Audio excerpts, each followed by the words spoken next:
acabamos de terminar la ronda clasificatoria.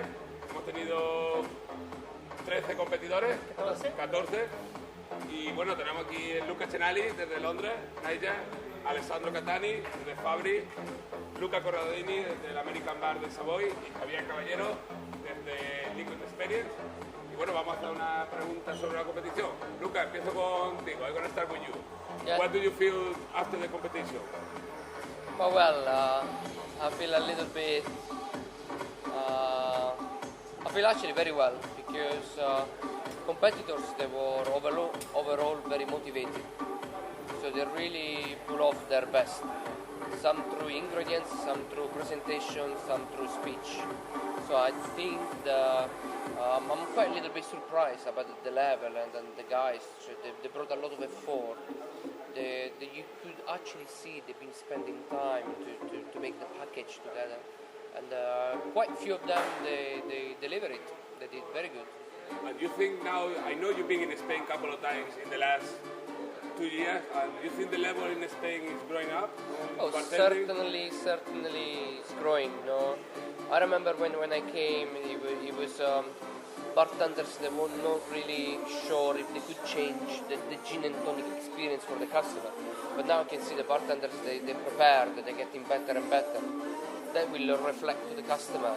So if the customer, they're going to see bartenders are prepared, they're going to buy drinks. And it's going to happen sooner or later. Actually, I think it's happening. Thank you. Good job. It's good to know. Thank you. Thanks. Okay, Alex, you work for Fabri as a global ambassador. Yes. This is also the company I work for. How do you feel about the way how they use our products in the competition?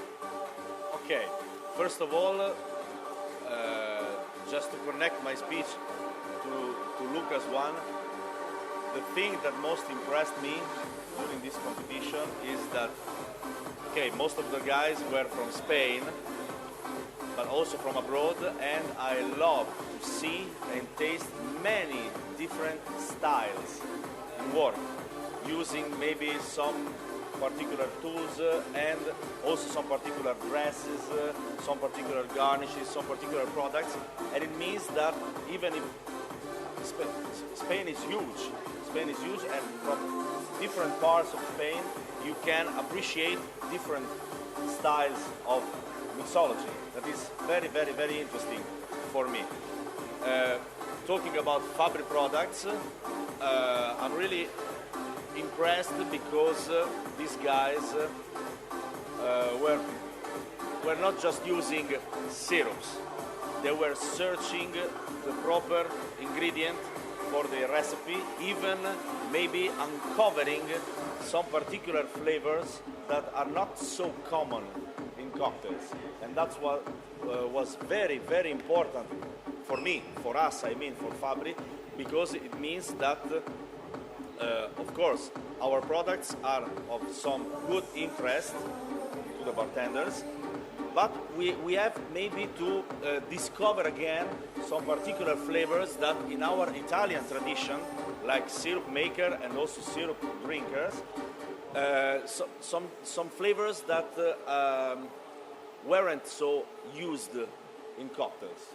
And this is very, very, very important for us.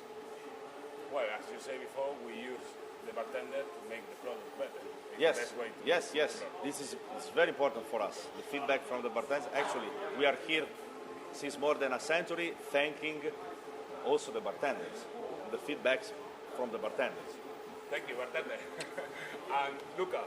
Well, Luca, he comes from London. He's from Italy. He's been traveling a little bit around the world, and he's been helping a lot to develop the rules for the competition, because it's something new, which is dangerous when you try new things, but we believe it's a way to move forward. So Luca, what do you think about rules, about how the competitors, they've been working on it, and what is your feeling? So, most importantly, I feel the competitors enjoyed it, which is ultimately what it does really matter, because you want to make sure they are in the best position to build a community, and they need to enjoy their time in order to do that. Regarding this kind of new style of competition, I think I find it successful. Till now, so far, all all worked. And of course, we picked up a few details that certainly could have been improved. But if next year this is going to be again the chance to repeat this event again, we have a better place to start from. Cool. Vamos a cambiar al español y tenemos a Javier, que es un bartender muy conocido en España y por el mundo, también viaja mucho. Y bueno, yo creo que es la persona más adecuada para que nos explique un poco qué está pasando en España con la costelería en general. Pues yo creo que llevamos unos años muy buenos. Bueno, como vimos aquí ahora, yo cada vez que veo un campeonato me sigo sorprendiendo de las cosas que me propone, y eso es muy bueno. Que gente joven, gente que está empujando, que propongan cosas distintas, vemos tendencias, igual algunas más conocidas, pero también otras que van creciendo, y la verdad es que es muy bueno para la coctelería global y más para la coctelería en España. Estamos en el momento adecuado, en el sitio adecuado. Peleamos también mucho nosotros para estar en este momento también. Y ahora una pregunta que creemos que es muy importante, donde viene toda la idea de esta competición. Lucas, en la manera que él trabaja es una manera de hacer flair, porque flair no es tirar 3 botellas al aire, flair es un estilo de trabajo. Lucas hace flair en su manera de trabajar. Alex also was competing on flair, he became Italian champion flair, now he's specialized more on cocktail. Luca was my best mate practicing for 5 years in London, he was competing a lot, and Javier also, the first time I met him, it was in the end of your flair and the beginning of your... So, what do you think, guys, and this is the last question because we are all very tired, but what do you think about the mix, how the bartending is going for the future? Could be the end of this barrel, which is between flair and classic or mixo, and maybe it will be together one day. Do you think it could be possible? Do you think it's always going to be one way and the other? This is a difficult question. May I? Yeah? Okay. Like the old Latin said, in medio stat virtus. I think that the right is in the middle. I think that is very important.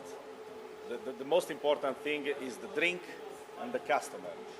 If we can mix with a lot of skills, the way to make a perfect drink with good ingredients and be very kind to our customers, even if we use some techniques that are actually flair. Flair is something that you do with smoothness that is in your mood behind the bar.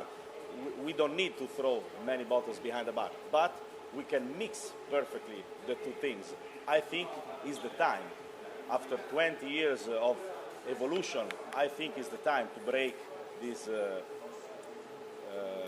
wall between flair and mixo. We all hope so. Anything else to add?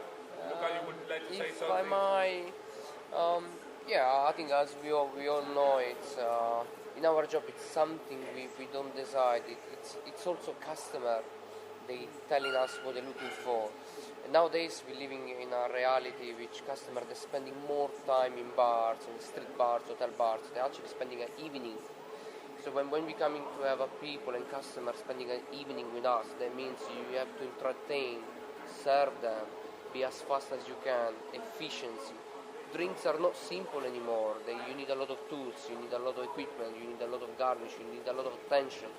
So I think our background of flair gives us the opportunity to do the right job for the customer for what they're actually asking nowadays.